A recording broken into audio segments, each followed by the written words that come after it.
Hi, everyone. My name is Dina Blickstein, and I'll be your moderator for this episode. I'm a partner at a law firm of Haynes and Boone, specializing in intellectual property and artificial intelligence. Joining me today are Sanjay Prasad, Mark Bloom, and Darren Spillman. Guys, why don't you introduce yourselves? Let's start with Sanjay. Hello, everyone. Thank you, Dina. Sanjay Prasad. I'm with the law firm of Appleton Law Firm based in the San Francisco Bay Area. And I focus on working with companies, working mostly with management teams to help them with their IP strategy and their patent strategy and helping them to protect their investments in R&D and to reduce their IP risk. And let's move over to Mark. Hello, everyone. My name is Mark Bloom. I am the Director of Contracts and the Chief IP Counsel for the NSABP Foundation. The foundation is a nonprofit that manages and sponsors clinical trials in the breast and colorectal cancer spaces.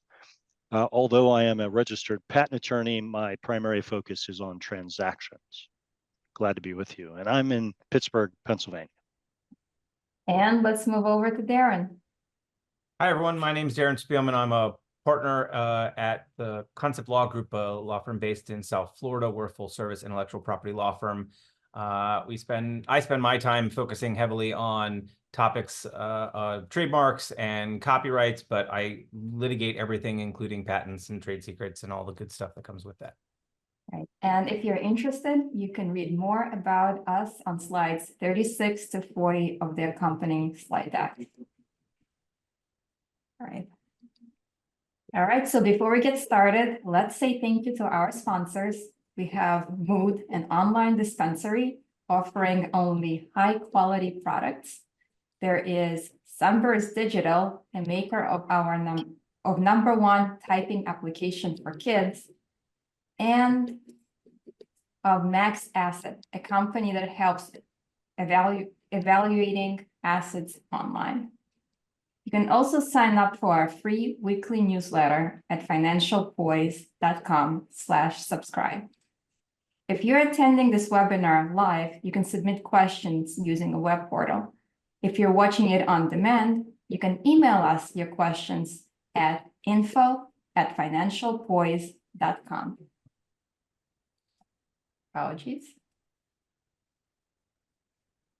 And finally, our disclaimer. This webinar is for informational purposes only. It should not be considered a legal advice of any kind. If you need legal advice, please contact your legal counsel. And with that, let's get started. So Darren, we have a new startup company who has many ideas for their new products and wants some legal advice. Specifically, they want to know about different intellectual property rights that are available to them and how they work together. What intellectual property rights are there? So intellectual property rights are often segmented into, we'll call it 4 buckets. The first one is trademarks, that we're talking about a source identifier, the brand that everyone kind of seems to understand and know. The next is copyright. Copyright looks at original works, things that are created. Think about paintings or musical works, things like that. The third is patents. Patents typically look at inventions, something that is new or novel. And the last is trade secrets. And when we talk about trade secrets, it's typically something that is a process or a formula, something that you want to keep inside that you don't want disclosed for any purpose. So let's drill down a little bit further. What is the difference between patent rights and trade secret rights, and when one should use one as opposed to another? Mark? Yes. To answer this question, I will defer to Darren and Sanjay as the experts on the details of the patent versus trademark, the various particulars. I would like to paint sort of a visual picture of the 2 types of protections, starting with patent rights. Consider patent rights being applied for and processed in the light of day. It's a very public process. There is a brief amount of time during what we call patent prosecution, where the information is kept confidential, but very soon during the process, the information is published and available to the world. So it is a very shine the light on what's happening type of process. Now, in contrast, trade secrets is a creature of the night. It is secret. It is in the dark. It is kept to yourself. And that is the very essence of trade secret protection, is the secrecy. Patents are very public. Trade secrets, as their name implies, very secret. So if you keep that kind of visual picture in mind, the information that Darren and Sanjay will talk about through the course of this webinar will make much more sense. Well, let's touch briefly on copyrights and trademarks as well. What's the difference between patent protection as opposed to copyright and trademark protection? Sanjay? Yeah, so a patent protects inventions, things that are new and not obvious. Trademarks protect trade names that are associated with goods and services. So a trademark, the best way to think of it, it's a source identifier. It identifies the source of a good or service, and it can be very broad. It can include words, names, symbols, devices, combinations. There have been trademarks attempted for sounds and for smells, things that identify the goods of a manufacturer, and to indicate the source of the goods. So you think of the yellow M sign that everyone associates that with McDonald's, or the apple with a bite out of it. People associate that with Apple Computer. Trademark rights can be used to prevent others from using a confusingly similar mark, but doesn't prevent them from using the same goods or selling similar or same goods under a different mark. Copyrights provide protection to original works of authorship, and so that includes literary works such as books. It includes dramatic, musical, or artistic works. It includes movies. It includes plays. It includes music. It includes other artistic works, paintings, and so forth. It also includes software. And copyright, the thing to remember is that it protects the expression, and so not the underlying idea. So it requires copying, and so if you have a writing or other expression and someone copies it, that will be copyright infringement. And so, but if they come up with something similar but not the same, that may not be copyright infringement. So let's drill down on trademarks, right? For startups, when would a startup consider getting a trademark? Darren? Did you say when? I just want to make sure. Well, when or what, like for what products? Like if I'm a startup, say, I don't know, AI startup. Yeah. Right? So And I want to get a trademark, when would I think about getting it, and for what purpose? we tend to recommend that folks start as early as possible. It's one of those things that it's a little bit of a process to get a registered trademark, and hopefully if we have some time we can get into that. But the timing of selecting such a mark and choosing to adopt it is early in the process. If you're a startup and you're getting into that place, you want to go through that process. As Sanjay was saying, if I'm just going to sell hamburgers and I just open a restaurant called Hamburgers, fine.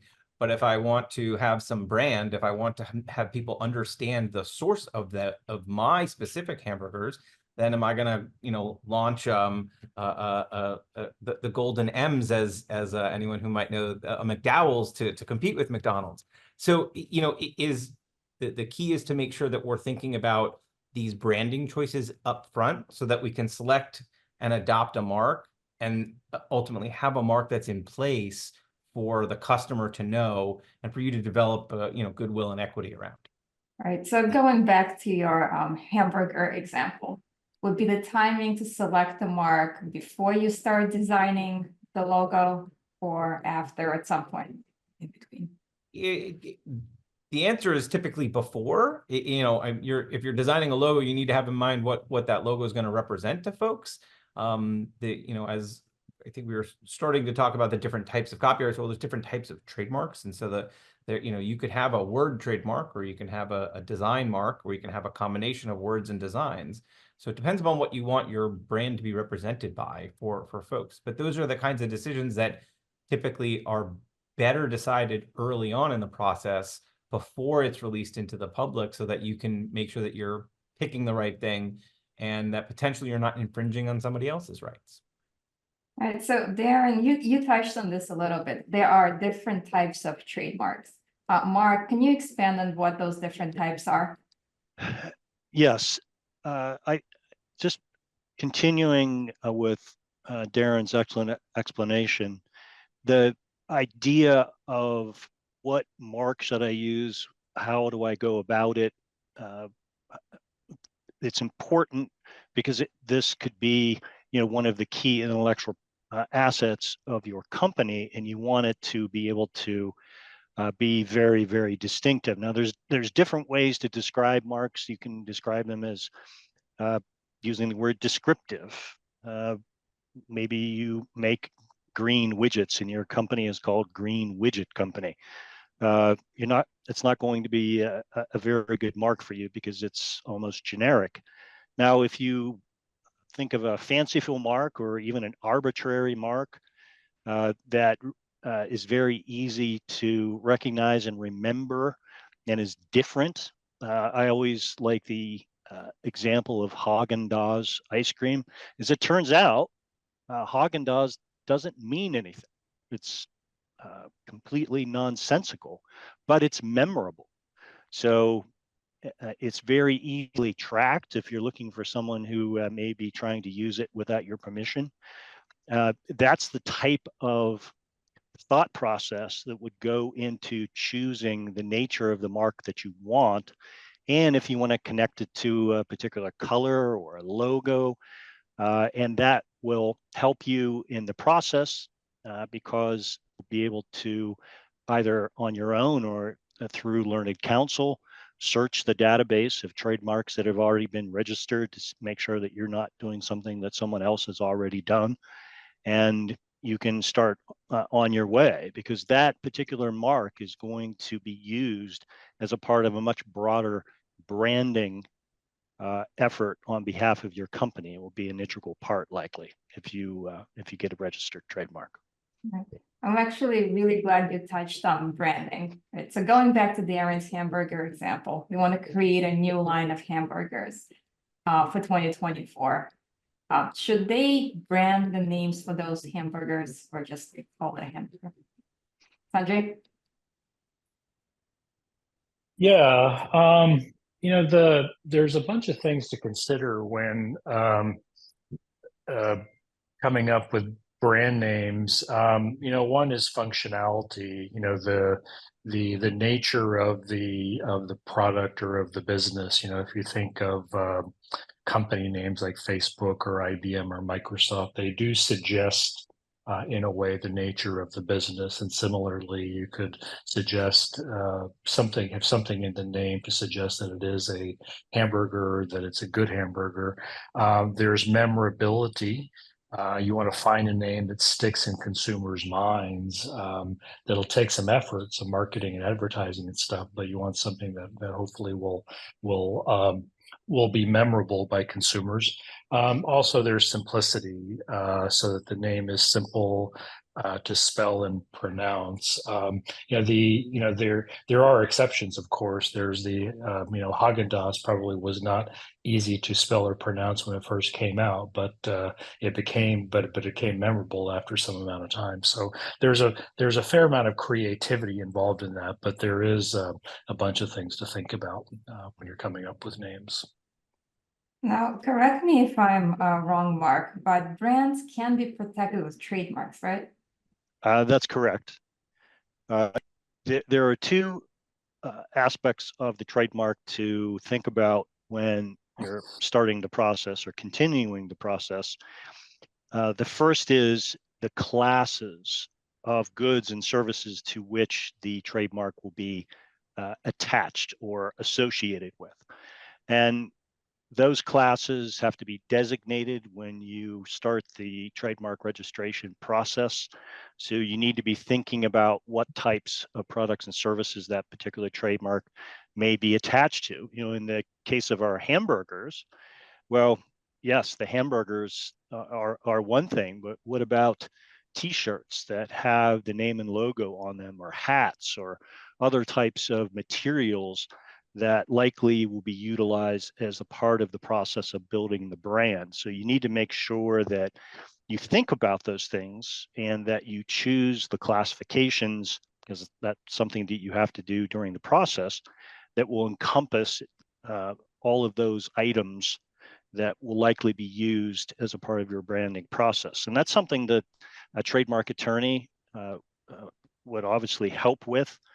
But from a marketing perspective, you need to be thinking about it as well. And once let's say you fast forward and the trademark has been granted, it's been registered, then you're able to put that magical circle R on the name or name and logo, however it appears, and that will give you a number of rights that will be talked about, later in this webinar. Right, so when you mentioned registration, that is federal registration with the United States Patent and Trademark Office. But there's also state rights you can get with a trademark. Darren, can you expand on what kind of state rights are available? Sure. So the idea, every state has their own trademark option as well. You could file for a state by state trademark, and if you were the kind of potential startup or a small company that had a small little operation and didn't really do business outside of your very localized geographic area, then that might be an option for you. In today's very internet connected world, it's harder, and most people want something federal, but you absolutely can get a state registration. What is not available to you, or let me state it a different way.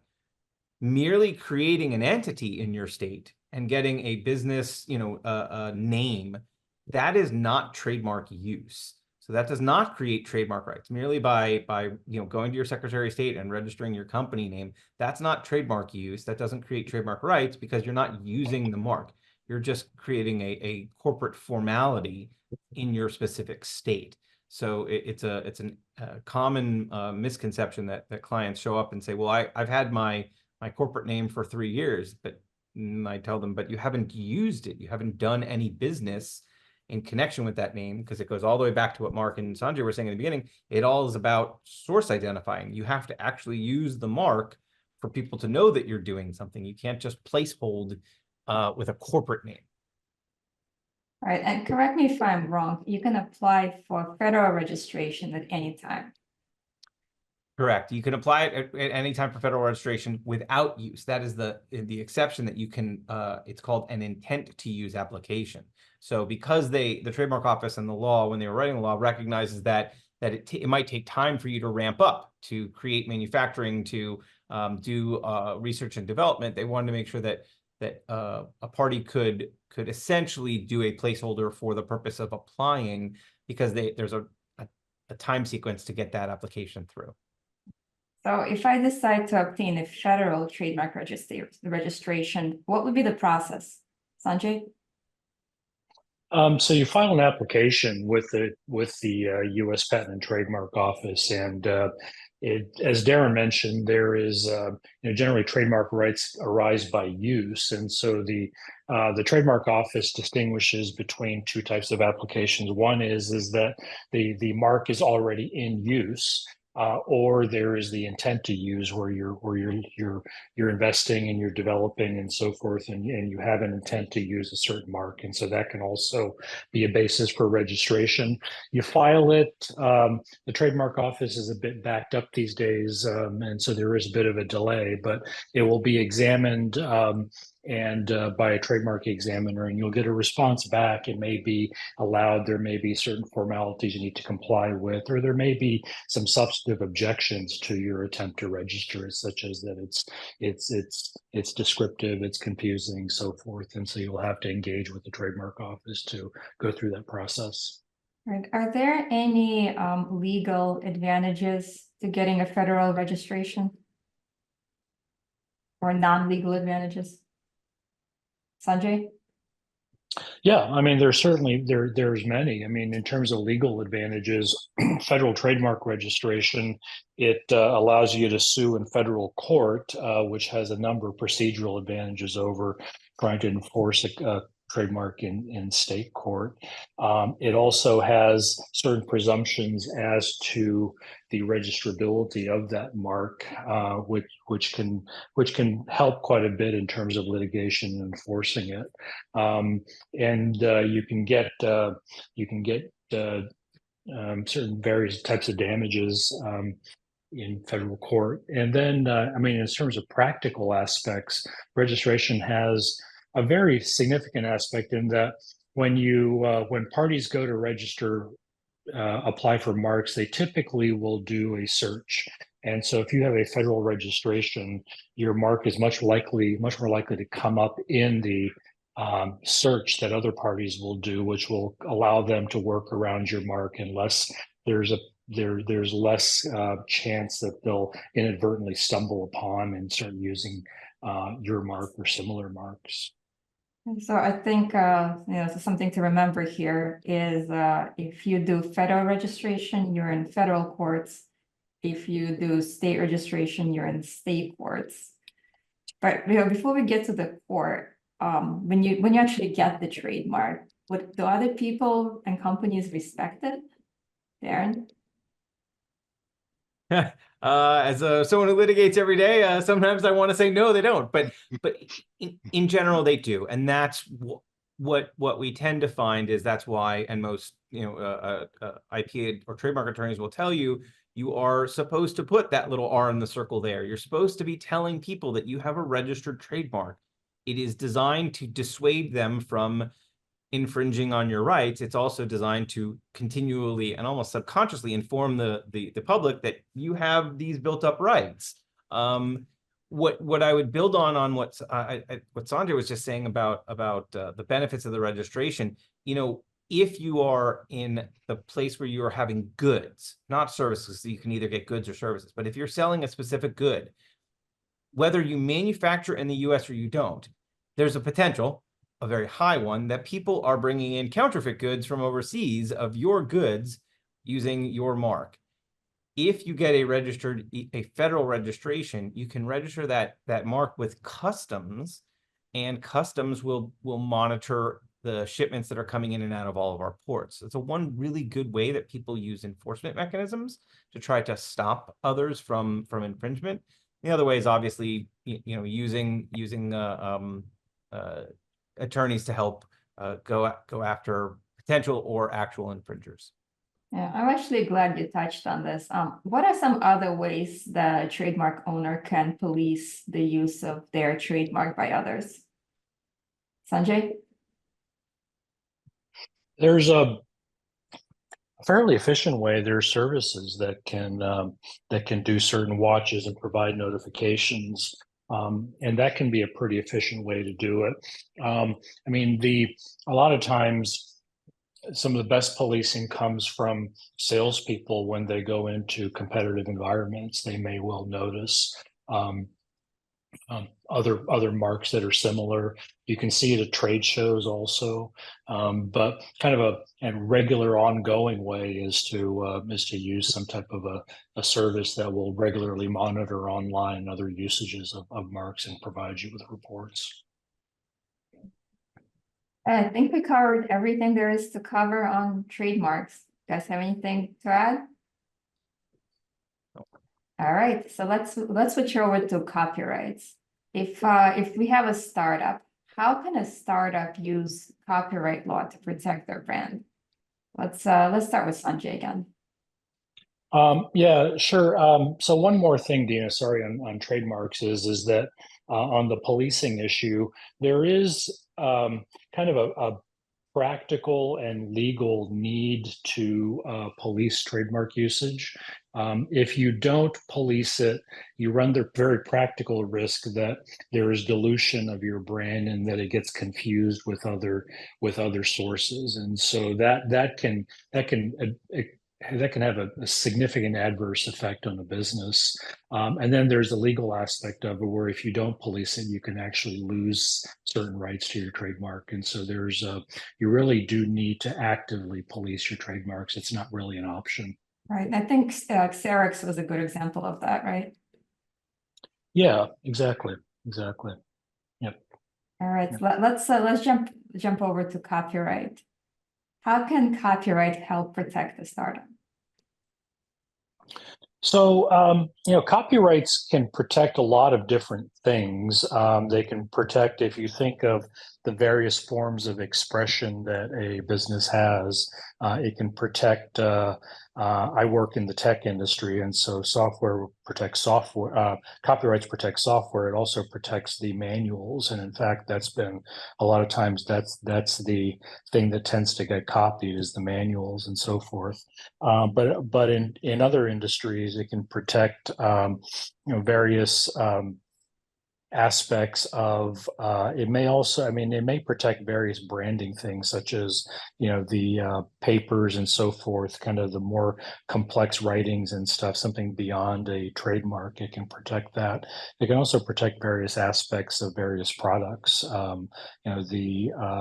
lot of cartoons and stuff like that, very famous brands, they've been protected for copyrights for long periods of time. I mean, the Mickey Mouse, the law has actually been changed by lobbying by Disney to get copyrights extended to protect Mickey Mouse, which is finally coming to an end, I think this year, next year, something like that.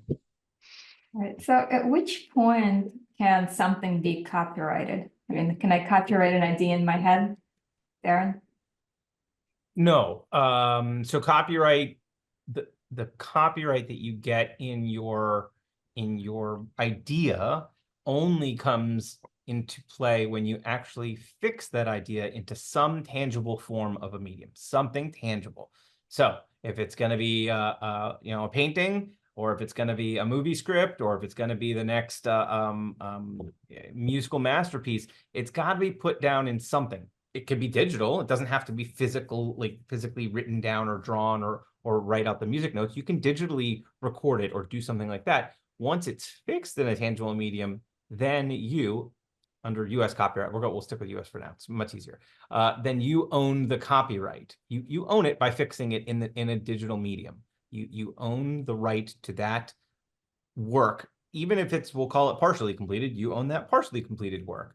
So if you're going to add to it over the time, that's fine. But that's when it becomes we'll call it a copyright. Your idea in your head is just an idea in your head. All right, so I need to fix it in a tangible medium. But once I do that, how do I register it with the U.S. Copyright Office? Mark? The registration is very easy. It's very inexpensive compared to other types of intellectual property protections. I think it's under $50, maybe $35, I think maybe was the last time that I checked. So it's very easy to do it. And if you think of registration, which is not required, as Darren has said, once it's fixed in a tangible medium, you have a copyright, but registration is an additional step. Think of it as planting a seed that's going to grow into a very large oak tree, because with that very simple, inexpensive registration, you garner some significant rights. One, it creates a very tangible public record of who owned that copyright. So you have a kind of a publication aspect to it. Because it is a federal right, it goes through the U.S. Copyright Office, which is a part of the Library of Congress. You have the ability to file lawsuits in federal courts to enforce your copyright. It's also evidence that your copyright is valid, which is very, very helpful if someone questions that validity. And from a litigation perspective, if you actually are forced by the circumstances to bring suit against someone, you can, instead of spending money on very expensive experts to show economic damages and do all kinds of analyses, you can actually choose damages that are named in the copyright statute. So we call them statutory damages for use. So you can pick a predetermined amount of damages based on the level of infringement of the copyright. So for a very little amount of money and effort, you gain a lot of very practical and powerful benefits. Okay, so how long does the copyright protection last? Darren? I just want to add one thing to what we were just talking about having the registration, and it's a nuanced point, but it's really important, is that without a registration you cannot step into court, and that is you must have a registration to step into court. Again, we're talking about US stuff. It gets a little tricky on the outside, but in the US, if you're creating something in the US, then you need the registration to step into court. Time. Well, as we were talking about before about extending the time for a copyright, there has been moving targets on how long things last. Generally, let's say we're still talking about our startup. That means that whatever the startup is created it after the critical date is 1977 is where we all kind of work from right now. So anything created after 1977, you're looking at generally 70 years plus. If it's a corporate creation instead, not just a solo offer, but something created within a company, then typically we start looking at a longer period of time, between 95 and 120 years. There's lots of nuances. There's a million charts about how to figure these things all out, but it's a long period of time is the short answer. And so, if your company lasts longer than that amount of time, then you have much better success than the concern you might have over that copyright itself. I actually have a follow-up question for you, Darren, on courts. If I don't register my copyright, so can I still go to state courts, or I can go to any court? You cannot. Copyright is a federal law only. So the state courts will not adhere to or entertain your copyright concern. It is a federal only statute. You must get the federal registration. And like Mark was saying, it's really inexpensive. I think it's at $45 right now is the lowest level, but that's really inexpensive. That's the pure cost. Obviously, if you go to an attorney, they're going to charge you for their expertise and their time, but the actual filing cost is very, very low barrier to entry to get a copyright registration. All right, so if I do get a federal copyright registration, what would it allow me to do? Sanjay? You get a with copyright, you get a bundle of rights, and so I typically think of them as really three rights. It's the right to make copies, it's the right to distribute, and it's the right to perform. It's a bit more nuanced than that. The statute is fairly detailed, but it's that bundle of rights. And so, for a book, it would be to copy and to distribute. If it's a play, it would include the right to perform. And so it's those rights. And so if one of your rights in your bundle of rights is infringed, you can sue to stop that and to get damages. Now, for copyrights, are there different classes to get different bundles of rights, or is it one copyright protection for all rights? Oh, was that to me? So when you register your copyright, you along with that, you don't necessarily register for certain rights. You get that bundle of rights, and so whatever is infringed, you can go after. Is there anything else to add on copyrights? All right, if not, we'll switch over to patents. Okay, let's talk about patent law, since it's quite different from copyrights and trademarks. What is it, and what rights does it give a patent owner? Mark? It's an interesting type of intellectual property because it provides you with what is termed a negative right. What do I mean by that? A patent gives you the ability to prevent others from making, using, selling, or offering to sell whatever the claimed invention happens to be. It doesn't necessarily give you the right to practice the invention, because that may require the authorization from others. Let's say your invention is an improvement of something. Well, you would need a license, an written authorization from the patent holder of the underlying technology in order to practice your improvement. But it's important to keep that kind of concept in mind, that you prevent others from making, using, selling, or offering to sell the claimed invention.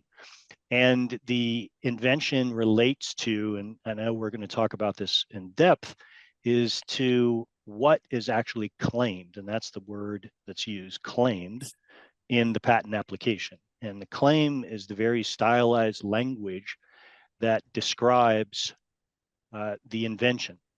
And it's one of the more challenging endeavors of patent attorneys, crafting this very specific stylized language to encompass your invention. And that is also what you would use, the claimed invention, if you wanted to license it, authorize others to utilize it. So overall, this idea of preventing others from practicing the invention is, kind of runs through, the patent process. All right, now this idea of preventing others from making, using, selling, offering to sell, et cetera, the invention, that's only in United States, or is that worldwide? It's a follow-up question for Mark. Yes. The short answer is that the national, right of patenting, it's a federal right in the United States. It only extends to the borders of the United States and its territories. So if you wanted similar protection, let's say in the European Union or in Japan or elsewhere, you would have to file equivalents of your US application in those countries. It is a federal right in the United States, as it is a federal right in other countries. So you would have to file in those countries as well. And as a part of the process of determining where you're going to file these patent applications, if your technology could be utilized in other countries or will be sold there or perhaps manufactured there, that's all a part of the development plan of your particular product. And there is costs associated with that. So you have to be very thoughtful as to where you file your patent applications if you need to seek international protection. So I'll open this up to everyone. If I want to get patent protection worldwide, do I have to apply at about the same time in different countries, or can I stagger it? When can I apply to each country?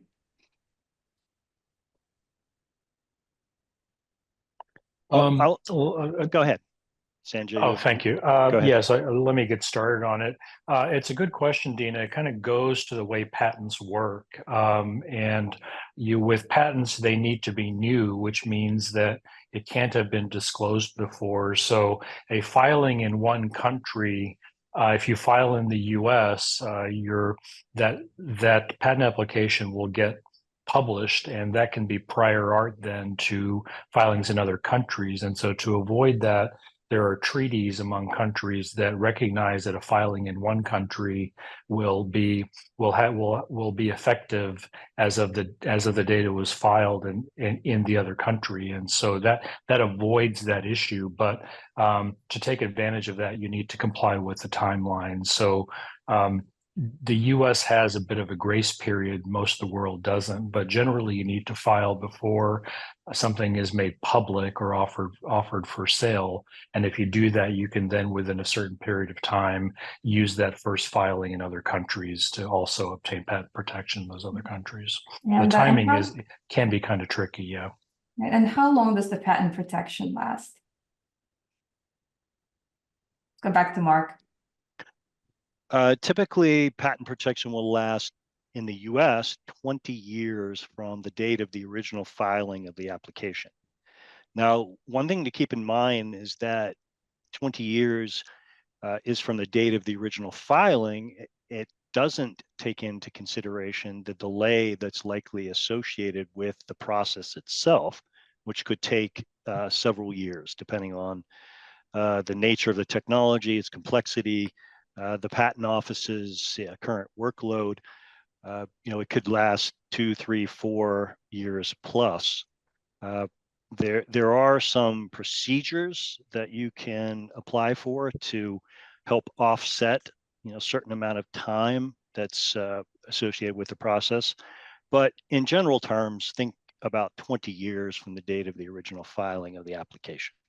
Right. Now, there are also different types of patents, right, Darren?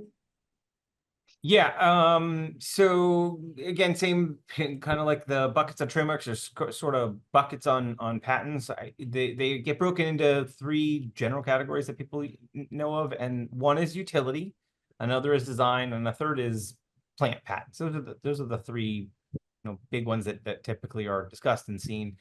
Utility is looking to literally how something functions, how it works. I invented a new way for this machine to do this specific thing. The design patent is looking purely at the actual exterior, the actual design, the shape, the actual ornamental portion of the part.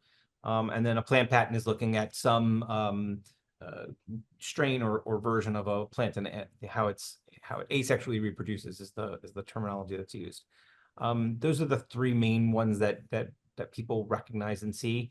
Sometimes if you're really getting in the weeds of it, if you see a patent number on the back of some product, if it's a design patent, it'll often include the capital letter D next to it so that you know it's a design. But normally, if it's just a string of numbers, it's a utility patent in most circumstances. So let's give a few tips to our startups. How would Sanjay, what would you recommend for a startup in terms of obtaining patent protection? The first thing to think about really is the timing, is that if you're looking to introduce a product, you really need to consider when trying to get that patent application filed before it's made publicly available, or even if it's offered for sale confidentially, that can start the clock running. The US is more forgiving than most countries. You do have a year from kind of the initial triggering date, which could be maybe a demonstration at a trade show, a confidential offer for sale, description of the invention in a white paper or what have you. And so ideally, you want to try and get an application filed before then. You can wait until after then. That may well affect your ability to get a patent in other countries. The patent application process can get expensive. And so with startups with limited amounts of capital, that can be an issue to think about just in terms of timing.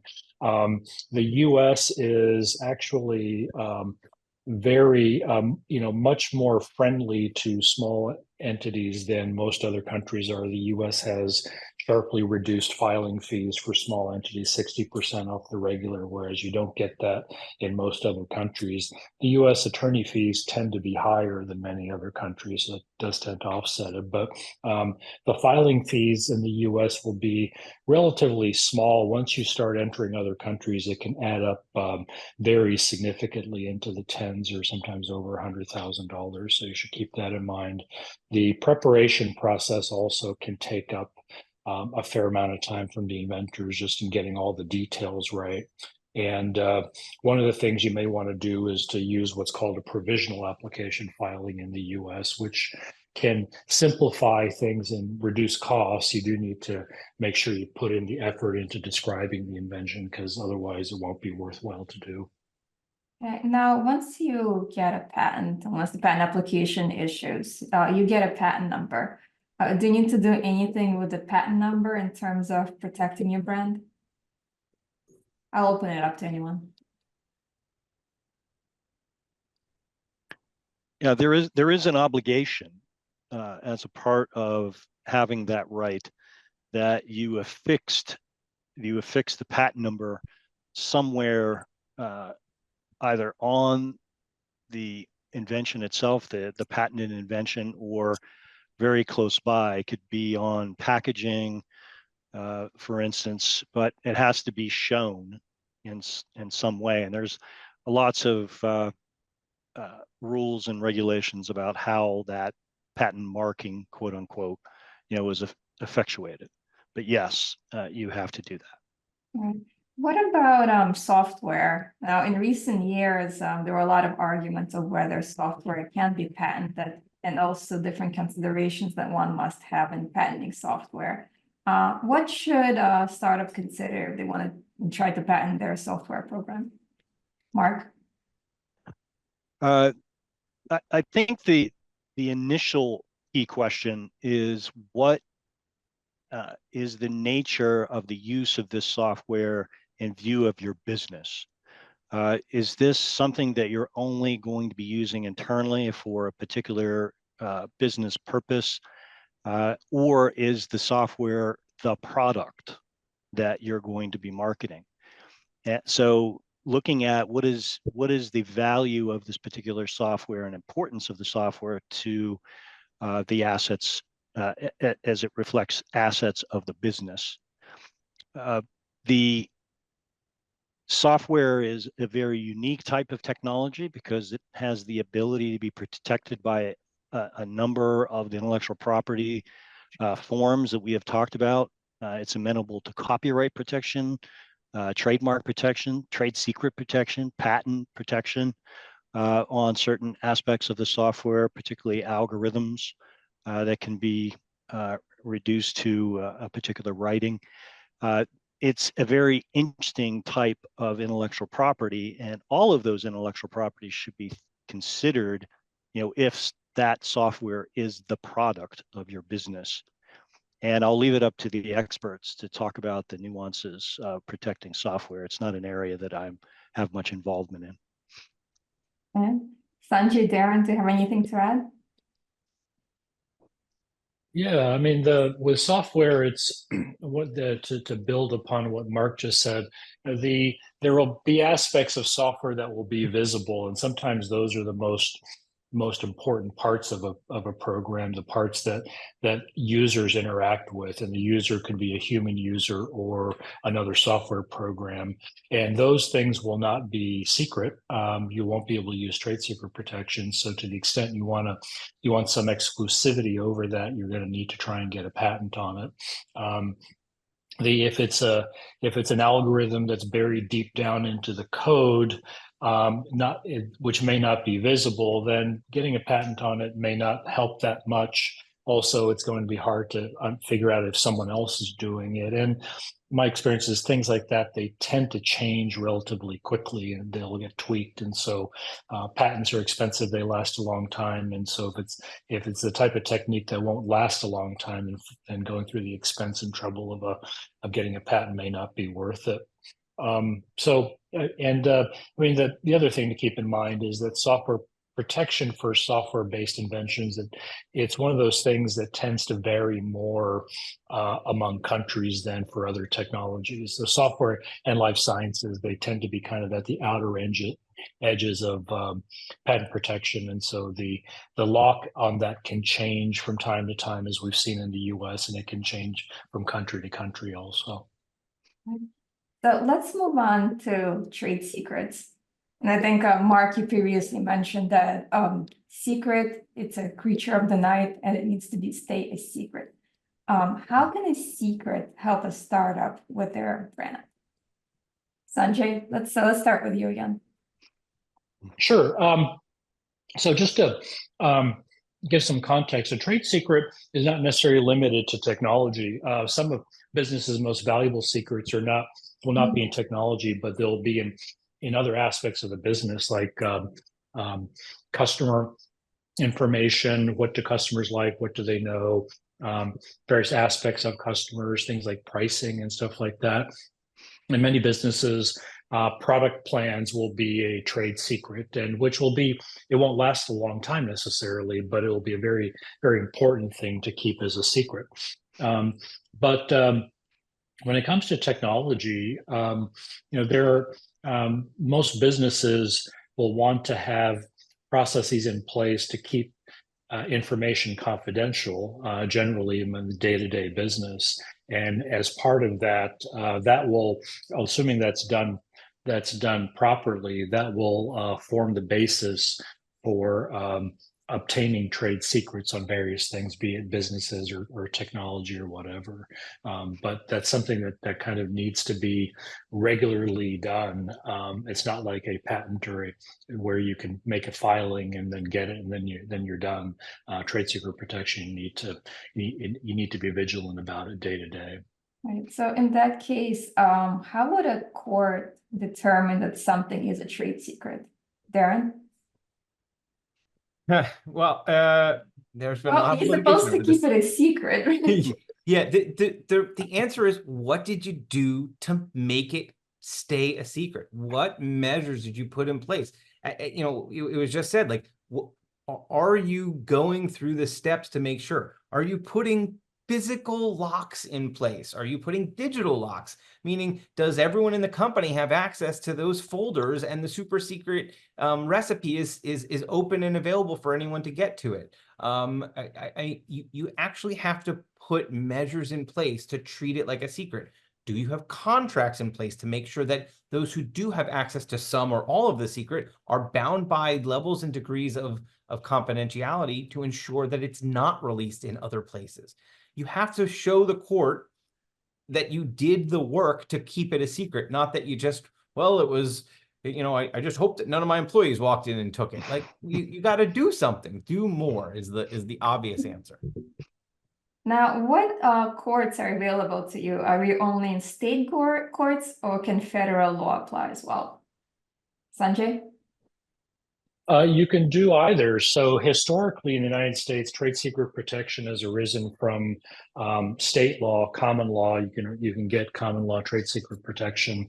You now have, as of 2016, you have a federal right to be able to enforce a trade secret in federal court, and so that can have a number of benefits, particularly if you have if you have activities crossing state lines and you have maybe infringements or so forth in multiple states. A federal action may be your better bet, just in terms of simplicity.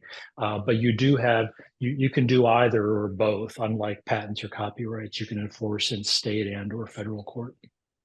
So there is no need to register a trade secret, right, Mark?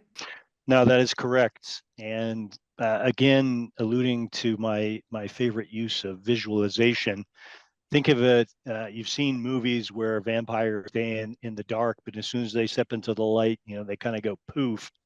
Well, as a result, in trademarks, I'm sorry, in trade secrets, there is no public forum that's utilized to register because you don't want to destroy the trade secret if you put it in, somehow into the public. That transition from the dark into light has to be caused by something. And if it's caused by you, well, you've let your trade secret protection go away. If it's caused by someone else, then you have an action, you know, for trade secret misappropriation or destruction. So, no, don't put it in public. All right, so we don't need to register the trade secrets, but we do need to mark them as a trade secret, right? Darren?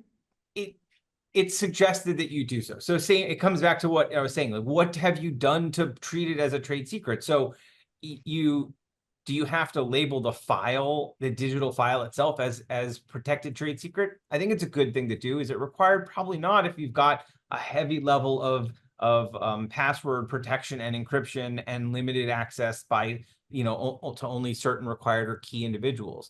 If you're talking about a physical thing that's out there, yeah, I think having some notice to someone who might surreptitiously try to, you know, open your desk drawer. Again, if your desk drawer is not locked, you've got a problem. Unless you had it in a locked cabinet behind, you know, in a locked box on itself.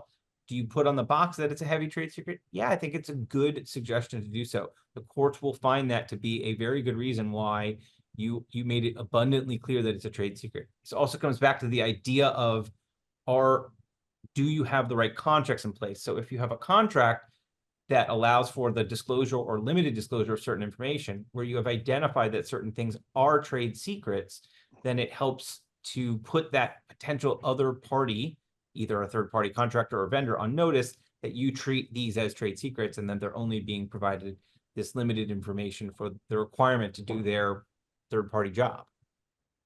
So let's do a recap on patents and trade secrets.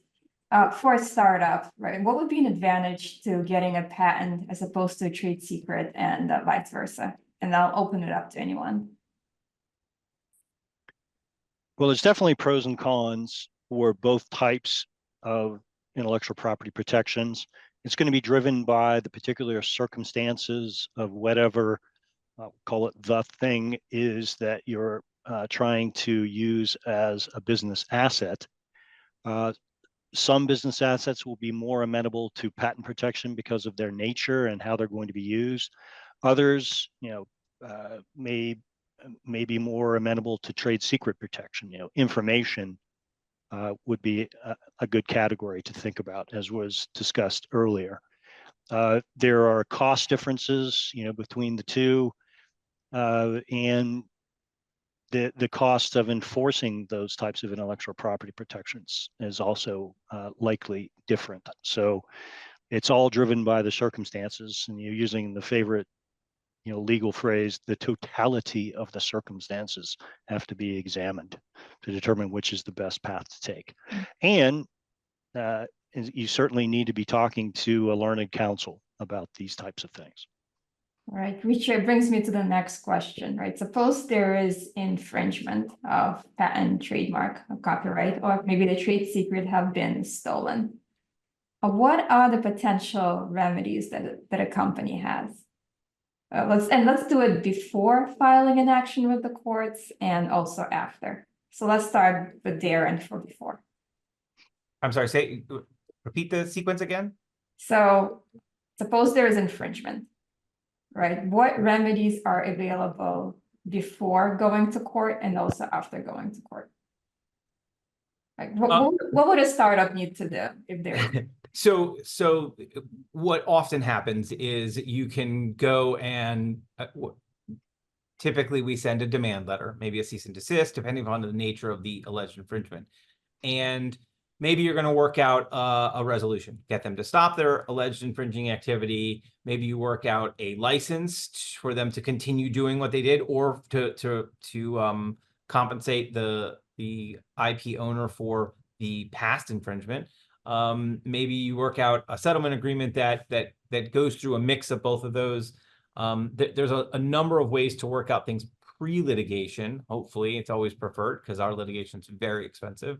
Hopefully, there's a way to work out things pre-litigation to try to solve some of the issues that can hopefully be solved, and by smart business folks who want to make a business choice instead of saying, no, let's go rushing into court and pay these lawyers a lot of money for a really long time to get to an uncertain result. Right. So what happens when you actually file a lawsuit? Sanjay? So before filing, there are some things you need to do in advance. You need to figure out where to file, depending upon who the other party is and where they're at. You may be limited, or you may have a number of options. Once you file, you need to at filing decide whether you want some preliminary relief, whether you're entitled to. That will require a whole bunch of additional work to try and get that.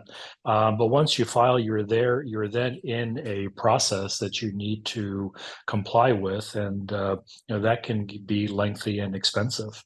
Unless you settle the case, you need to march your case forward and advance it. Otherwise, you're going to need to work out an agreement with the other side. So I think that concludes our webinar. Do you guys have anything to add about patents, trademarks, copyrights, and trade secrets? Well, I would go ahead.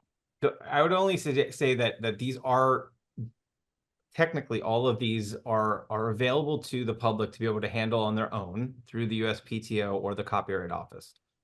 But years of doing this, I would say you should still consult with an attorney before you decide to embark on any one of these processes.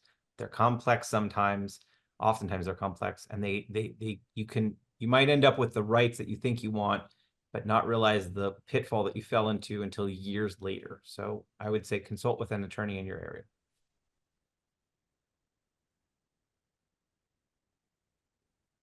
right, well, in that case, this concludes our webinar. Thank you for attending, choosing, building, and protecting your brand. If you have any questions, feel free to email them to us. Otherwise, I will give a big thank you to our panelists, Darren, Mark, and Sanjay. And we'll see you at webinar 2 of For the Financial Voice. Thanks, everyone. Good day, Thanks. everybody. Bye-bye. Bye.